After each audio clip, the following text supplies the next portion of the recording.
आइए भक्तमाल के माध्यम से श्री धर्मराज जी की कथा सुनते हैं।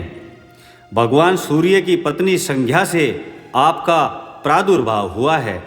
आप कल्पांत तक संयमनीपुरी में रहकर जीवों को उनके कर्मानुसार शुभ अशुभ फल का विधान करते रहते हैं। ये पुण्य आत्मा लोगों को धर्मराज के रूप में बड़े सौम्य और पाप आत्मा जीवों को यमराज के रूप में भयंकर दिखते हैं। जैसे अशुद्ध सोने को शुद्ध करने के लिए अग्नि में तपाते हैं, वैसे ही आप कृपावश जीवों को दंड देकर उन्हें शुद्ध कर भगवत भजन के योग्य बनाते हैं। भगवान के मंगलमय नाम की महिमा का वर्णन करते हुए श्री धर्मराज जी अपने दूतों से कहते हैं, प्रिय दूतों, भगवान के नाम उच्चारण की महिमा तो देखो।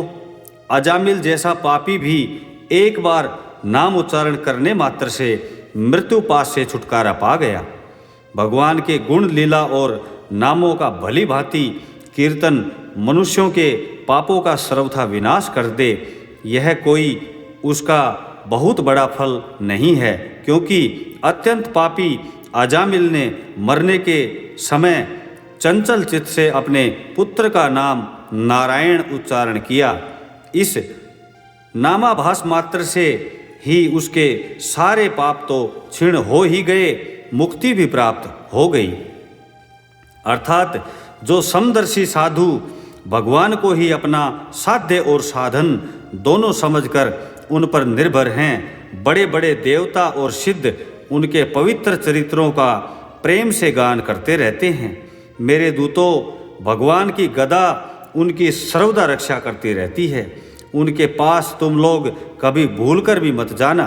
उन्हें दंड देने की सामर्थ्य न हम में है और न साक्षात काल में ही है। अर्थात जिनकी जीभ भगवान के गुणों और नामों का उच्चारण नहीं करती, उनका चित्त उनके चरणार विंदों का चिंतन नहीं करता, और जिनका सिर एक बार भगवान श्री कृष्ण के चरणों में नहीं झुकता, उन भक्त सेवा विमुख पापियों को ही मेरे पास लाया करो। कठोपनिषद में उद्दालक मुनि के पुत्र नचिकेता और यमराज का प्रसंग आता है, जिसमें श्री यमराज जी आत्म तत्व के संबंध में की गई नचिकेता की जिज्ञासा का समाधान करते हुए कहते हैं कि जो नित्यों का भी नित्य है, चेतनों का भी चेतन है, और अकेला ही इन अनेक जीवों की कामनाओं का विधान करता है, उससे अपने अंदर रहने वाले पुरुषोत्तम को ज्ञानी निरंतर देखते रहते हैं। उन्हीं को सदा अटल रहने वाली शांति प्राप्त होती है, दूसरों को नहीं। अर्थात यह परब्रह्म परमात्मा न तो परवचन से, न बुद्धि से और न बहुत सुनने से ही प्राप्त होता है। जिसको यह स्वीकार कर लेता है, उसके द्वारा ही प्राप्त किया जा सकता है, क्योंकि यह परमात्मा उनके लिए अपने यथार्थ रूप को प्रकट कर देता है। कन्नौज के आचार्युक्त एवं जातिच्युत ब्राह्मण अजामिल ने कुल्टा दासी को पत्नी बना लिया था।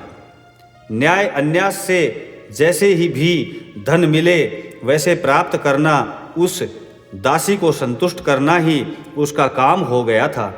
माता पिता की सेवा और अपनी विवाहिता पत्नी का पालन भी कर्तव्य है, यह बात उसे सर्वथा भूल चुकी थी। उस कुल्टा दासी से अजामिल के कई संतानें हुई। पहले का किया हुआ पुण्य सहायक हुआ, किसी सत्पुरुष का उपदेश काम कर गया। अपने सबसे छोटे पुत्र का नाम अजामिल ने नारायण रखा। बुढ़ापे की अंतिम संतान पर पिता का अपार मोह होता है। अजामिल के प्राण जैसे उस छोटे बालक में ही बसते थे। इसी मोहग्रस्त दशा में मृत्यु की घड़ी आ गई। यमराज के भयंकर दूत हाथों में पास लिए आ धमके और अजामिल के सूक्ष्म शरीर को उन्होंने बांध लिया। उन विकराल दूतों को देखते ही भय से व्याकुल अजामिल ने पास में खेलते हुए अपने पुत्र को कातर स्वर में पुकारा, नारायण नारायण नारायण। एक मरणसन्न प्राणी की यह कातर पुकार सुनी भगवत पार्षदों ने वे दौड़ पड़े। यमदूतों का पास उन्होंने छिन्न भिन्न कर दिया। बेचारे यमदूत हक्के बक्के देखते रह गए। उनका ऐसा अपमान कहीं नहीं हुआ था। साहस करके वे भगवत पार्षदों से बोले, आप लोग कौन हैं? हम तो धर्मराज के सेवक हैं। उनकी आज्ञा से पापी को उनके समक्ष ले जाते हैं। आप हमें अपने कर्तव्य पालन से क्यों रोकते हैं? भगवत पार्षदों ने फटकार दिया, तुम धर्मराज के सेवक सही हो, किंतु तुम्हें धर्म का ज्ञान नहीं है। जानकर या अनजान में ही जिसने भगवान नारायण का नाम ले लिया वह पापी रहा कहाँ? इस पुरुष ने पुत्र के बहाने ही सही नाम तो नारायण प्रभु का लिया है, फिर इसके पाप रहे कहाँ? तुम एक निष्पाप को कष्ट देने की धृष्टता मत करो। यमदूत क्या करते?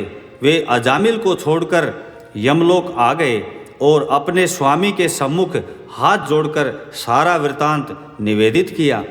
दूतों की बात सुनकर यमराज बोले, सेवकों, तुम लोग केवल उसी पापी को जीव को लेने जाया करो जिसकी जीभ से कभी किसी प्रकार भगवान नाम न निकला हो, जिसने कभी भगवत कथा न सुनी हो, जिसके पैर कभी भगवान के पावन लीला स्थलों में न गए हों, अथवा जिसके हाथों ने कभी भगवान के श्री विग्रह की पूजा न की हो।